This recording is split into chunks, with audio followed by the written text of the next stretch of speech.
Welcome to the New Masculine Podcast. This is a place where masculine identifying people come together in community to disrupt outdated models of masculinity and together construct new models for our way forward as men. As a special note, while this conversation is between men, this podcast values all beings and seeks to create positive impacts for all. I'm your host, Travis Stock. I am a master life coach, an Equus coach, which means I often partner with horses when supporting clients, and I'm a teacher. In my coaching work, I am passionate about the balance of masculine and feminine energies in each of us, regardless of gender. I seek to help others nurture a relationship with both types of energy, which often leads to a greater sense of wholeness. And yet what I found in my work with men is that many of us have been taught messages about what it means to be a man by first teaching us to avoid anything that is associated with the feminine.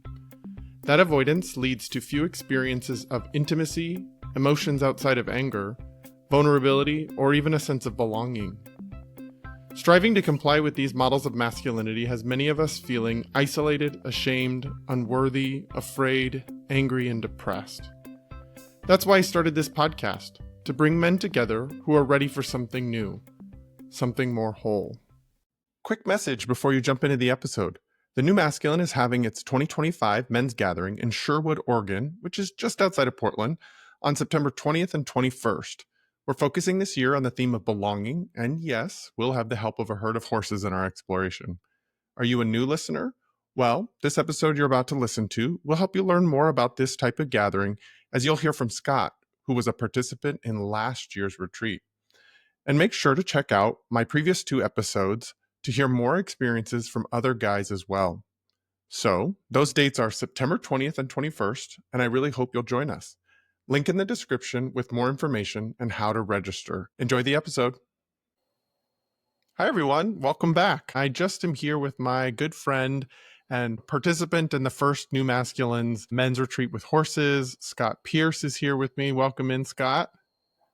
Hi, everyone. It's so nice to have you here. I really appreciate you being willing to talk with me a little bit about your experience. I think that as you probably went through your own sort of mental ways of getting to the retreat, not a lot of guys know what this stuff is. Not a lot of guys say yes to things like this. And so I think it's important to hear other guys' stories about why they decided to come to a retreat like this, what they got out of it, what they saw other guys get out of it. So we're going to jump into that. But a little background about you. Scott and I are good friends. We have, I met his female partner quite a few years ago, and we were really close friends. Shout out to Lori.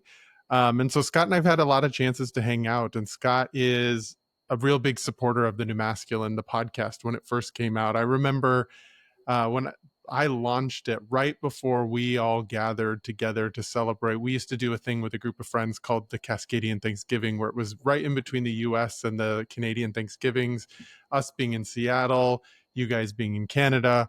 We used to celebrate together and gather in a home. And I was releasing it right as we got to the house we were going to be staying at. And I don't know if you remember this, but I was freaked out. I was a little like, what have I done? I put myself out there in a big way. People are going to hear this. I could fail. I could get negative feedback. And I think something I wanted to just share with everybody is like what a big supporter you were, and the group of people was there. You guys were the people that I got to go to when I was doing something that scared me. And I got reassurance that my community, the people that cared about me and loved me, were there to support me. And I just want to talk about that because I think that is so important for people to hear, that men can show up for each other those ways, that I could do something that scared the crap out of me and that you guys could be there to support me. So just wanted to highlight that and say thank you for being somebody that was in my corner from the beginning with this.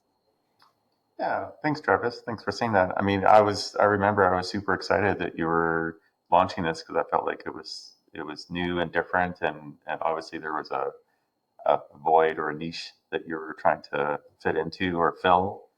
I'd say probably a void that just needed to be filled. And yeah, and I was super excited and proud and brave, or happy that you were brave enough to put yourself out there and create that. So yeah. Well, couldn't have done it without the support. That was a big step for me. I'd done all this work in the background, and then I was like, ooh, do I put it out, or do I just hide that and funnel that away and pretend like it doesn't exist? But so you guys definitely helped me feel brave enough to continue stepping forward. And now I look back and I'm like, what was I so worried about? It really wasn't that big a deal. This is more fun. This is good. Like, so it's funny Yeah. to look back at that past version of myself that was really concerned about that. So you've been a supporter, you've been a friend of mine, but then you also made the decision to join me when I launched my first men's retreat. You reached out and asked if you could come, and I was Mhm. like, heck yeah, you could come. So tell me a little bit about your decision making, what, like, why this seemed interesting to you, like what made you choose to say yes. There was a number of things. One, I'd heard about the Equus work that you and others have done through Lori and just other uh, uh, acquaintances or friends that have done work with horses before. And I'd always kind of been intrigued by that, especially given that I didn't really have I had zero background or experience working with horses or being around horses. I have never ridden horses and so just the prospect of trying something new and different. I've spent time working doing with counselors and doing one-on-one life coaching and other at different stages of my life, and this just felt like when I first saw that you were releasing this, I immediately felt drawn to it. It just had a very, without even thinking about it, just I just let, oh, I need to do this, and then and partly because I've known you or for a number of years, and have a lot of respect and regard for the work that you do, and and then just the opportunity to do something new and different, and still continue to do some personal work for myself in a different way. That all of those things just drew me to, and knowing who you are also was a big factor, and making me feel willing to kind of jump in without being willing to say yes without really knowing much about it, and just trusting the process, and trusting that you would create an environment that would be safe, um, and and just being open to the experience, and seeing what I could gain from this retreat. I love that you and I both had the chance of like being reciprocal and helping each other be brave. You helped were a big part of helping me like feel safe enough to like put my voice and perspective out there into this conversation and step into that void you were talking about. And then it's vulnerable to step into a men's retreat or to come to do this and to like consider doing your personal work in front of other people. And you knowing me was what gave you the safety to be able to take that and to be brave. So I love that we've been able to like kind of be reciprocal in that and support each other in taking bigger, braver steps. Yeah, yeah, You mentioned something in there about like not being around horses ever and not having any real experience. I think that's an important thing I like to highlight, that I think some people assume as soon as horses are involved, you need to be an expert or you need to like have experience with them or know what you're doing. That's not at uh-huh. all the version of horse work that I'm doing. And I have so many people that come in with absolutely no experience in horse work or being around a horse, have never been it, even sometimes even a little afraid or intimidated. Makes sense. It's 1,000 pounds of an animal. Like that's that Yeah, makes sense. yeah, And so I like to highlight what you said, because you don't need to have experience to come to a retreat like this. I'll walk you through those things. I'll help you get comfortable and safe with the horse and lead you through that process so that you can interact in a way that feels safe. Was that your experience of the retreat, that going into it without a lot of experience with horses, that you were able to gain some more confidence based on the way that the retreat went? yeah. Definitely, I was definitely when the retreat was about to start. I can't remember. I think I may have shared that I definitely had some nervousness about, Hmm. being in a small space with a very large animal. And generally, I'm a pretty outgoing person. Like I'm willing to take, some risks.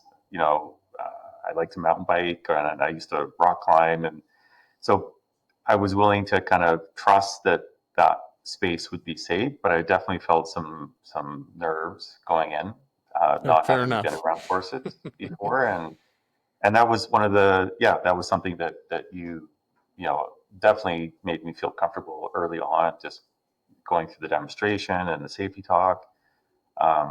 So definitely, those fears kind of were alleviated pretty quickly. Mm. And yeah, and so definitely it started to feel very comfortable around the horse throughout the day. And by the end of the retreat, I was, kind of sad to be leaving. I was starting to, really enjoy spending time with the horses. So yeah. And also, had a healthy respect for them, especially when there was more than one horse, in our space, and Totally. just you know, being aware. Yeah, I'm never going to ask any guy that comes to my retreats to let go of that healthy respect. That is a potentially lethal animal, and it is a lot of animal, and it can be it can put you in unsafe positions. That's nobody has ever gotten hurt in the work that I do. I intend to keep it that way, and so I do a Mhm. lot around safety. Yeah, But healthy respect is good when you're with an animal, and you're referring to like being around multiple horses at once. Like I just have this great picture, and maybe I'll share it when we're putting this episode out, that it's just this great picture of you with three loose horses just out looking out the window. You were looking out just out there by yourself, and all of a mhm. sudden they followed right behind and were looking out with you, and I just was like sitting there watching. I was like, well, that's a picture perfect moment right there. The four of you just staring out the window together, and of Yeah, your own volition, they were there freely without any sort of control mechanisms to be there, and they just wanted to look at what you were looking at. yeah, yeah. I remember that moment because I didn't actually realize that the other two had walked up behind me, and I kind of turned and I was like, oh, There you are, got it. yeah, yeah.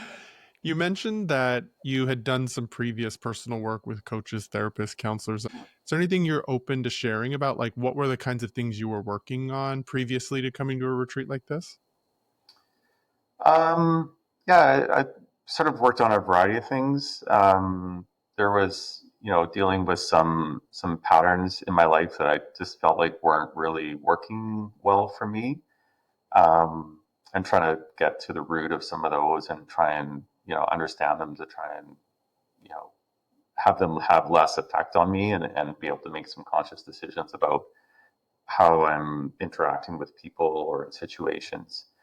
Um, and then other times I've done some couples counseling with my partner, Mm. just to work through some of the little things that kind of build into or just show up in our relationship that just to help deepen our connection and understanding and how to communicate in ways that are more effective than when we're either of us are kind of stuck or in a place that's yeah, just helping in those regards.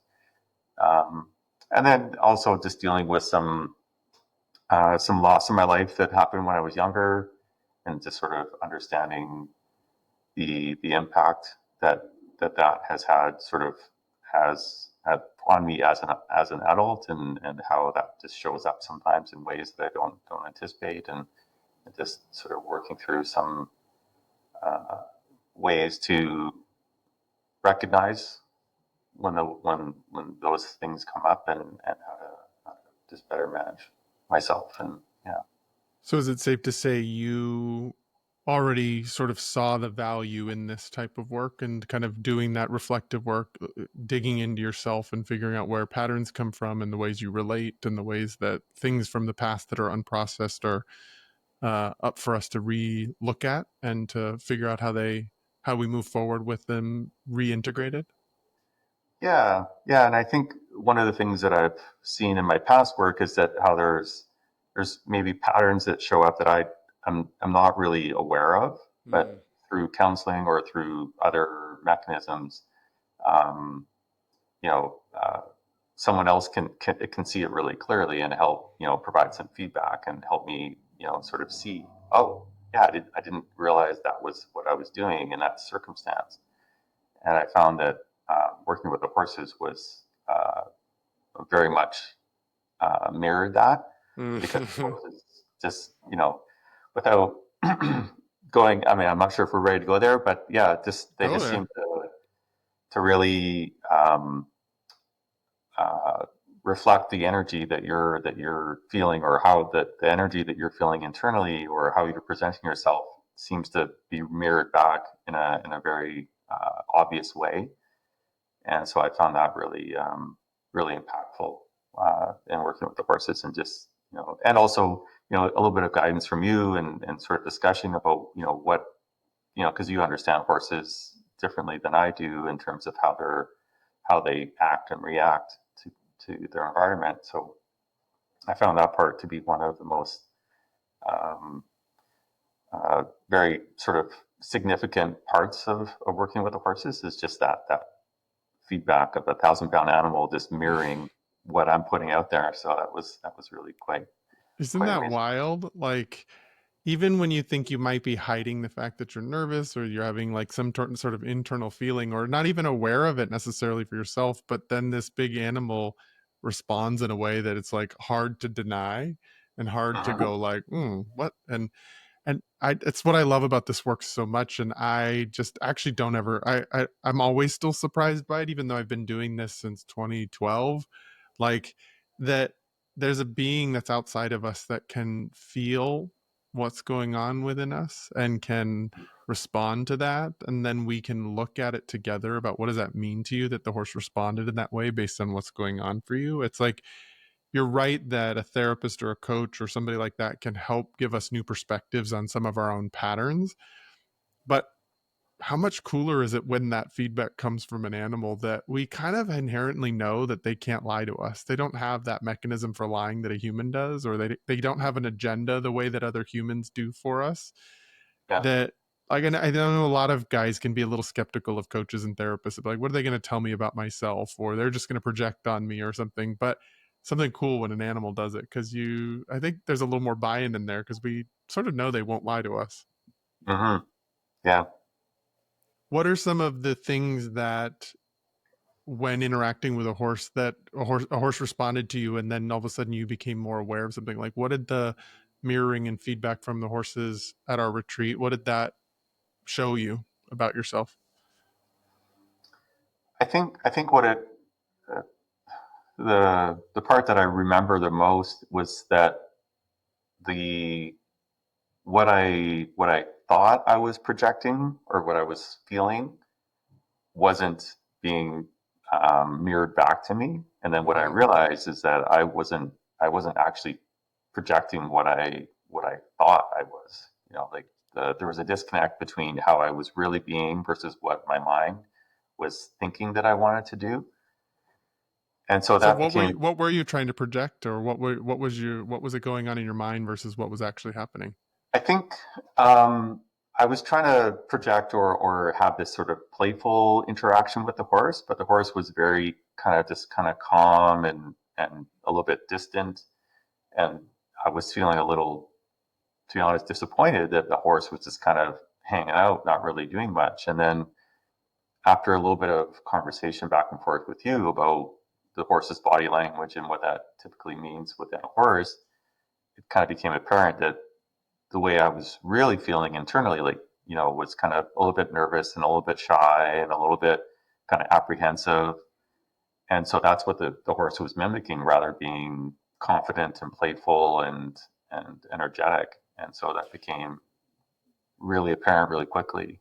That's what the horses are so good at. They kind of call our bullshit a little bit. They can tell when we're thinking about something in a different way than we're actually feeling, or when we're trying to present as something but we're actually feeling something else. They feel that incongruence in us and they Hmm. respond to it, and they show up differently as a result of that incongruence. And so one of the biggest gifts that I always find in this kind of horse work is that it teaches us about congruence. It teaches us to line up what we're thinking about, what we're feeling, and what our actions are.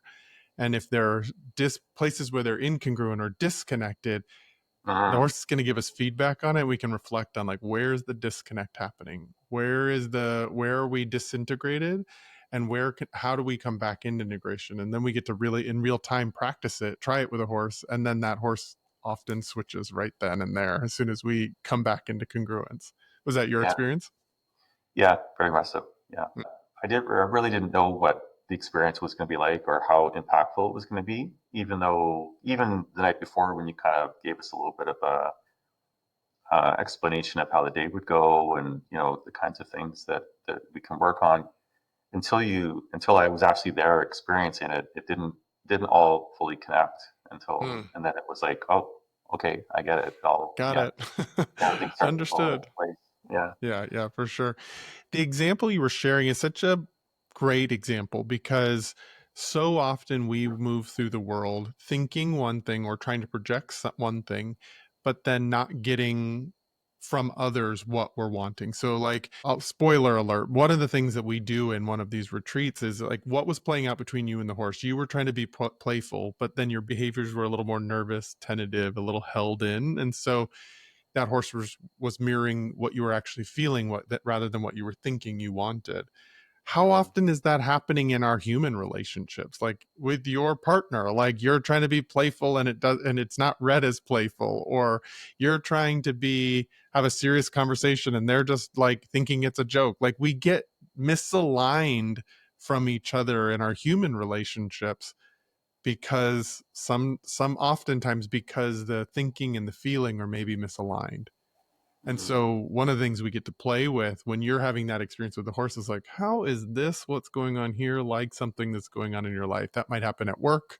That might happen in your romantic relationships, in your parenting relationships. We get to really play with what is happening right now is probably a metaphor for something else that's playing out in your life. Would that feel true to you in terms of your experience of what we did?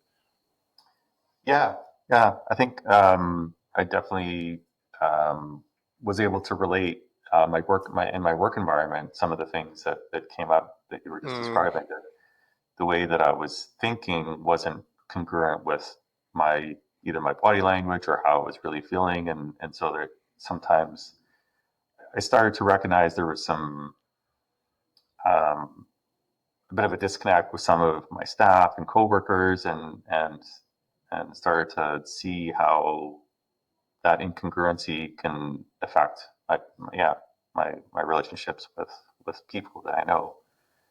Um, With that new awareness, have you been able to implement anything new or try anything new in your working relationships, and how has it gone? I feel like it's a work in progress. Uh-huh. It kind of I feel like it ebbs and flows. Sometimes it really um, I feel that I can see the disconnect, and I can make a conscious effort to try and get more aligned. And then other times it just kind of you know falls into old patterns. Mm-hmm. And so it's yeah, that's why I say it's a work in progress. It's kind of it's me sort of catching myself and being aware, and then trying to correct and or just do things differently. Yeah, welcome to being human. Darn it, there's not things that just change things. Like, we have one piece of awareness and then it changes it for the rest of the life. It actually is practice. We have to put effort into working on creating new habits and unhabituating our old habits and rehabituating new habits that are Mhm. a little bit more aligned. And that's the work. That's where the work we do in the retreat is powerful because it can bring new awarenesses, it can bring new insights, it can give you a new language, to a way to talk about it. And then the rubber meets the road when you get home, and then you got to put that into practice. Yeah. Yeah. What would you say in terms of, there were other men there? So you'd done work in terms of being with a coach, being in a couples counseling, having done other kinds of work for yourself. My understanding, this was your first time being in a group of men doing your own personal work. How did that feel to Yeah. you? It was a really positive experience. There was a little bit of I guess apprehension going in, um, only because I've heard negative stories about men's groups can be somewhat toxic, to be Mm-hmm. honest. And so that was part of the me feeling really comfortable with you and knowing that that's not the kind of environment that I knew Yeah, you we're would. not creating that kind of space over here. We're not creating that kind of space. So I felt comfortable enough knowing that that probably wouldn't happen. But Yeah.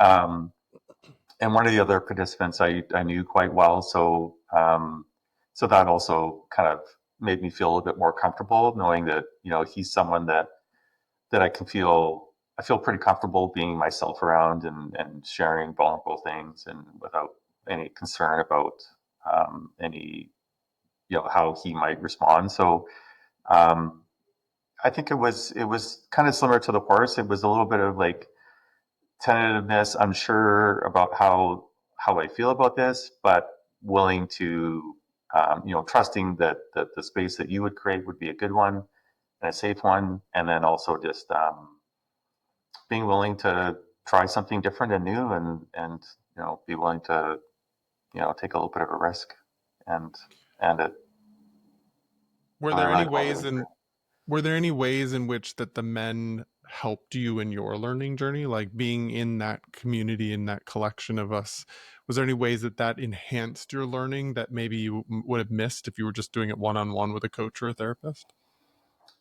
Um, yeah, absolutely. I think being in a group environment was really helpful, especially because by it being only men, there's certain and men in a non-toxic, Yeah. kind of, we weren't we were just there to support each other and do our thing, and so it felt very supportive. And when the other men in the group were doing their one-on-one work, being able to sort of be on the periphery and see what they were working through and sort of put myself in their situation and get value out of that. And then even just chatting with the other participants about what our experiences were, and just feeling that sense of community, and um, some of the just sharing some of the thoughts and ideas that we had, and seeing that someone else has similar concerns or issues that they're trying to work through, and just feeling supported in that way.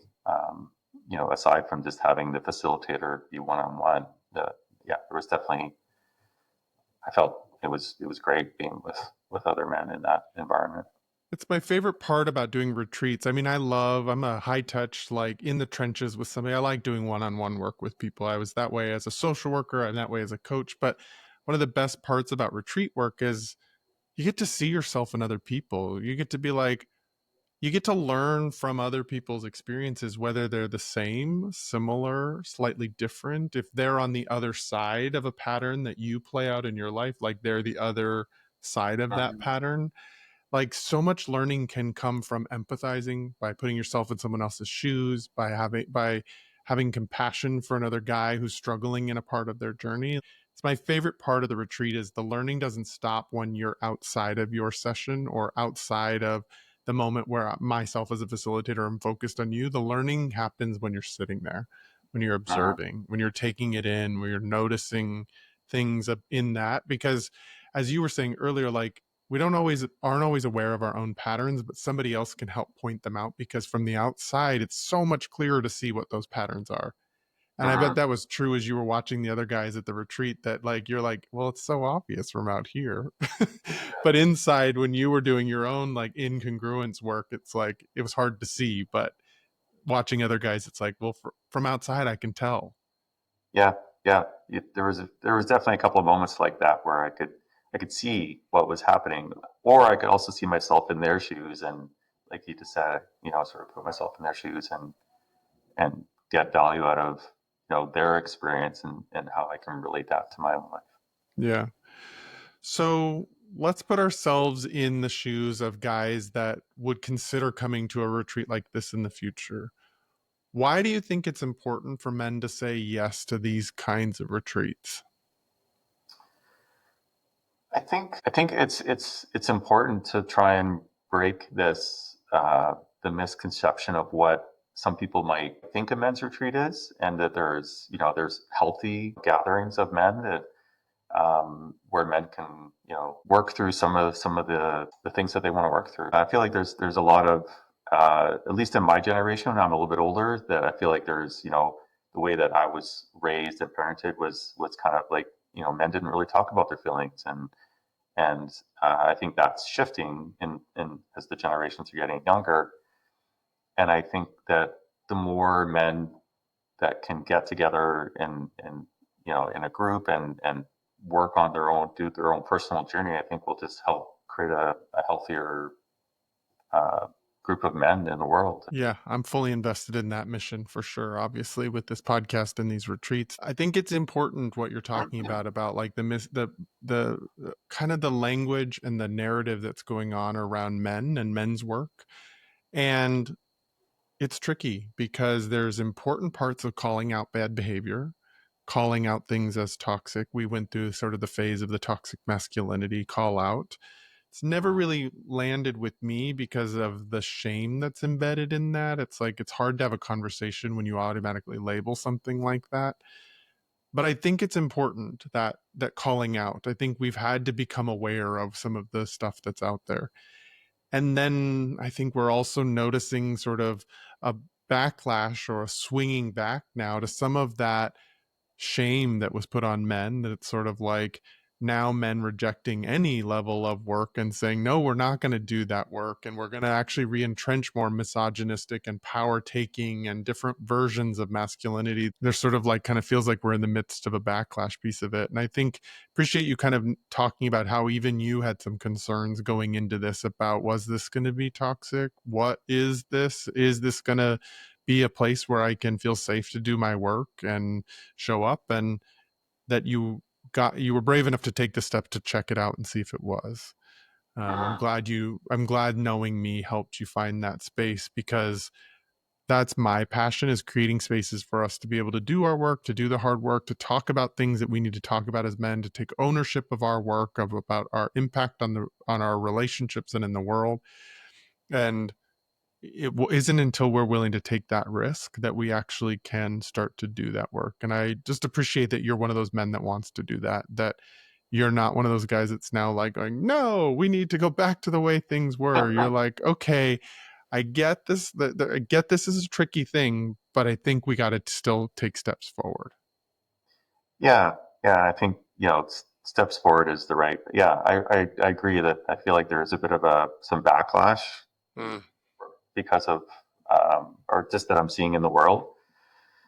And yeah, so I think it's important that we, the men that really care about evolving, continue to encourage our fellow men to, you know, keep doing what they can to evolve and be better humans, really. Mm. Yeah, let's be better humans. Let's not focus so much on what I need to do in order to be a good man. Like, let's focus on being good humans. Like, Yeah. that's where it's at. We don't need to separate into something different. And I'm going to guess, but you tell me where I'm wrong. But one of the fears I hear about from men about like doing this kind of work is that somehow it's going to like take away from them, that it's going to take away their power or feminize them or going to make them weak or beta men, like that there's some sort of like loss that's going to happen by stepping into that. Is that your experience having done it? No, no, not at all. Right. It's all the opposite, really, Yeah. because it allows me to get more in touch with who I am, Mm. which enables me to be more confident and, uh, rather than just sticking to those old historical patterns of what masculinity is or was, that didn't really serve society and don't serve you know the rest of our the other humans that we're in this world with. And I also feel like there's someone, I can't remember who it was, it may have even been you, but someone explained to me once that there's masculinity and femininity are a spectrum. It's not Mm. like you're one or the other. You're somewhere on this spectrum. And so I feel like it's important to do enough work to understand where you are and embrace the positive aspects of who you are, whether that comes out as being a little bit on the more, one side or the other of that spectrum. I think so too. I love that embrace who we are. Like you actually get a choice to show up and be who you are, not be things that were told to you that you needed to be. And Yeah. in this community, I'm not about shaming guys that really fit into the traditional, more masculine side of things. Like if you embody a lot of masculine traits, my goal is not to then pull you to the other side of the spectrum. That's not my goal at all. Mm. But it is to actually ask you to be a little more conscious about what that is and how you show up in the world with that and how you utilize that and be conscious of its impact. And I think that's the cool thing about horses is they show what impact you have on the external environment real fast. Uh-huh. So Thank you, Scott, for being willing to share your journey with this. I think that us talking about it gives other guys perspective or permission, I'd rather say, to step into this, to do this work, to come to these things. It's not just kumbaya. It's not just hugging each other and singing and like light stuff. Like, we got to do some fun stuff. We got to hang out with horses. We got to play. We got to do some cool stuff while we were together. So thanks for being Yeah, willing to share your experience with those that might be interested in coming to the next one. yeah, yeah. I was happy to. Yeah. Anything else you want to share about your experience before we jump off? Um, I think just really I was really like I said, I was a little bit apprehensive and unsure going into it, and I was, really I got more out of it than I could have possibly anticipated, and yeah. Yay. Love that. Thanks so much, Scott.